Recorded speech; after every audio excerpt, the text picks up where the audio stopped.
Hi നമസ്കാരം. ഇന്ന് ലോക ക്യാൻസർ ദിനമാണ്. നല്ല ധൈര്യത്തിന്റെയും പ്രതീക്ഷയുടെയും ഒരു ദിവസം. അങ്ങനെ നമുക്ക് പറയാൻ പറ്റുള്ളൂ. ക്യാൻസർ എന്നുള്ളത് ഒരു പോരാട്ടത്തിന്റെ കഥയാണ്. വർഷങ്ങളായിട്ടുള്ള പോരാട്ടം. ഓരോ സെക്കൻഡുകളും, ഓരോ നിമിഷങ്ങളും, ദിവസങ്ങളും, മാസങ്ങളും, വർഷങ്ങളും അതിന്റെ പിറകിൽ ശക്തമായി നിന്ന് അതിനോട് പോരാടിക്കൊണ്ടേയിരിക്കുന്ന ഒരുപാട് പേരുണ്ട്.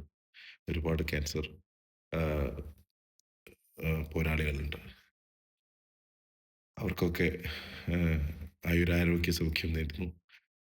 അതോടൊപ്പം എല്ലാവർക്കും ശക്തി ഉണ്ടാവണം. പ്രധാനമായിട്ടും ആഹ്, അതിൻ്റെ പോരാളികൾക്ക് മാത്രം അല്ല, പോരാളികളുടെ കൂടെയുള്ള ബൈസ്റ്റാൻഡേഴ്സിനാണ് ആദ്യമായിട്ട് ഞാൻ കൂടുതൽ സപ്പോർട്ട് കൊടുക്കുന്നത്.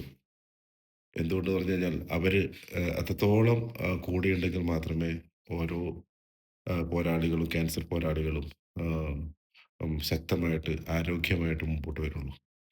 അപ്പോൾ എല്ലാവരും സ്നേഹത്തോടു കൂടി ഏ, ഓരോ ദിവസവും ചെറിയൊരു കുഞ്ഞിനെ നോക്കുന്നത് പോലെ വേണം ഓരോ ക്യാൻസർ പോരാളികളെയും പരിപാലിക്കാൻ.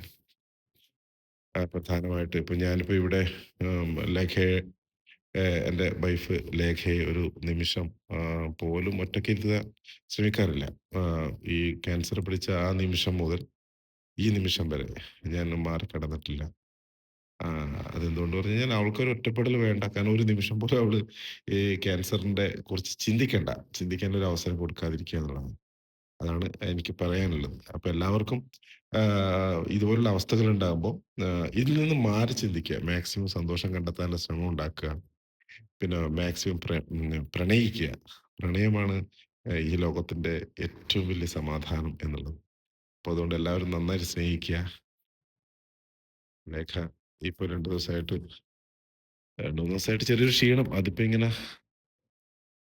കുഞ്ഞെ അതിങ്ങനെ 2 ദിവസമായിട്ട് ഇങ്ങനെ ഒരു ക്ഷീണാവസ്ഥയാണ്. റേഡിയേഷൻ കഴിഞ്ഞതിന്റെ ഒരു ക്ഷീണമാണ്. ആഹ് അപ്പൊ അത് ചെറിയൊരു ഓപ്പറേഷൻ കാര്യങ്ങളൊക്കെ പറഞ്ഞിട്ടുണ്ടായിരുന്നു. അതായിട്ടില്ല.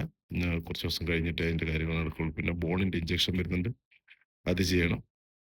ആഹ് അതൊക്കെയാണ് കാര്യം. ഇപ്പൊ നോക്കുമ്പോഴാണ് ഫെബ്രുവരി 4 ലോക ക്യാൻസർ ദിനമാണെന്ന്. ആഹ് ഒരുപാട് അവബോധം കുട്ടികളിൽ മുതൽ ഇങ്ങോട്ടുള്ള അപാലവൃദ്ധ ജനങ്ങളിലേക്കും എത്തിക്കണം. ചെറുപ്പം മുതലേ ഒരുപാട് കാര്യങ്ങള് നമ്മളെ പിന്നെ ആരോഗ്യപരമായിട്ടുള്ള ഭക്ഷണ രീതികളായിക്കോട്ടെ, എല്ലാ കാര്യത്തിലും ശ്രദ്ധിക്കണം. പിന്നെ ഇതൊക്കെ ശ്രദ്ധിക്കുന്നവർക്കും ക്യാൻസർ വരുന്നുണ്ട് എന്നുള്ളതാണ് പ്രധാനമായിട്ട് പറയാനുള്ളത്. കാരണം സ്ഥിരം പച്ചക്കറി മാത്രം കഴിക്കുന്ന ഒരു നമ്പൂതിരി എല്ലാ കാര്യവും വളരെ ശ്രദ്ധിച്ച് കഴിക്കുന്ന അദ്ദേഹത്തിന് വയറ്റിലാണ് ക്യാൻസർ. കഴിഞ്ഞുപോയ നമ്മുടെ മമ്മൂട്ടിക്ക് വയറ്റിനകത്തായിരുന്നു ക്യാൻസർ. ഏറ്റവും കൂടുതൽ ഫുഡ് ശ്രദ്ധിക്കുന്ന ഒരാളാണ്. ലേഖയാണെങ്കിൽ ഏറ്റവും കൂടുതൽ ഈ ഈ പിന്നെ ജങ്ക് ഫുഡൊന്നും കഴിക്കാതെ വളരെ കെയർഫുൾ ആയിട്ട് അത്യാവശ്യം ഡാൻസ് സൂംബ ഡാൻസ് ഒക്കെ ആയിട്ട് സിനിമയുടെ പരിപാടികൾ എഴുത്തുകുത്തുകളൊക്കെ ആയിട്ട് അധികം അങ്ങനെ ഭയങ്കരമായിട്ട് ഉറക്കൊഴിയലോ അങ്ങനെ പരിപാടികളൊന്നും ഇല്ലാതിരിക്കുന്ന ഒരാളാണ്. പക്ഷെ മനസ്സിലായി. അപ്പോ ഇത് നമുക്കറിയില്ല. നമ്മൾ വളർന്നുകൊണ്ടിരിക്കുന്ന ഒരു ചെടിയുടെ ഏതോ ഒരു വശത്ത് കേടായി വരുന്നത് പോലെ പിന്നെ ആ കേട് വ്യാപിച്ച് വ്യാപിച്ച് ആ മരത്തിനെ മൊത്തമായിട്ട് നശിപ്പിക്കുന്നത് പോലെയാണ് ക്യാൻസർ. അപ്പോ ആ കേടായ ഭാഗം മുറിച്ച് കളയാം. അല്ലെങ്കില് അത് വേറെ തരത്തിൽ അത് അവിടുന്ന് മാറ്റപ്പെടുകയാണെങ്കിൽ ആ സ് ശ മരം നന്നായിട്ട് വളരും. അതുപോലെ ശരീരത്തിന്റെ ഏതെങ്കിലും ഭാഗത്ത് അല്ലെങ്കിൽ ശരീരത്തിന്റെ പല ഭാഗങ്ങളിലായിട്ട് ലേക്കിപ്പോ മുട്ടിന് താഴെ മാത്രമേ സ്പ്രെഡ് ആവാതിരിക്കൂ. ബാക്കി എല്ലാ അതുപോലെ കിഡ്നി മാത്രമേ സ്പ്രെഡ് ആവാതെയുള്ളൂ. ബാക്കി എല്ലാ സ്ഥലത്തും ആയിട്ടുണ്ട്. അതിപ്പോ ഇന്നും അനങ്ങാതെ ഇങ്ങനെ അവിടെ കിടപ്പുണ്ട്. അത് വേറെ തരത്തിലുള്ള അങ്ങനെ ദോഷങ്ങളൊന്നും ചെയ്യുന്നില്ല. അതിന്റെ ഹോർമോൺ തെറാപ്പി കാര്യങ്ങളൊക്കെ ചെയ്യുന്നുണ്ട്. പക്ഷെ അവളെ കൂടുതലായിട്ട് സന്തോഷവതിയാക്കുവാൻ ശ്രമിക്കുകയും അവൾക്കൊരു മനസ്സിന് ഉണ്ടാവാത്ത രീതിയിൽ അവളെപ്പോഴും ഒരു പ്രണയം ഉണ്ടാക്കാനുള്ള ശ്രമം നടത്തുമ്പോൾ തീർച്ചയായും ആ അത് മനസ്സിലേക്ക് ശക്തി വരും. ആ മനസ്സിന്റെ ശക്തി ശരീരത്തിന് ഉപകാരമായി വരും. തീർച്ചയായും ഓരോരോ ആൾക്കാരും സ്നേഹത്തിന്റെ പ്രണയത്തിന്റെ ഒരു ഭാവം കൊടുക്കുക. ആഹ് ഒരാളും അതിനെക്കുറിച്ച് ടെൻഷൻ അടിക്കുകയേ വേണ്ട. വളരെ ഹാപ്പി ആയിരിക്കുക. ഏതായാലും നമ്മൾ ഈ ഒരു ചക്രവ്യൂഹത്തിനകത്തായി പോയി.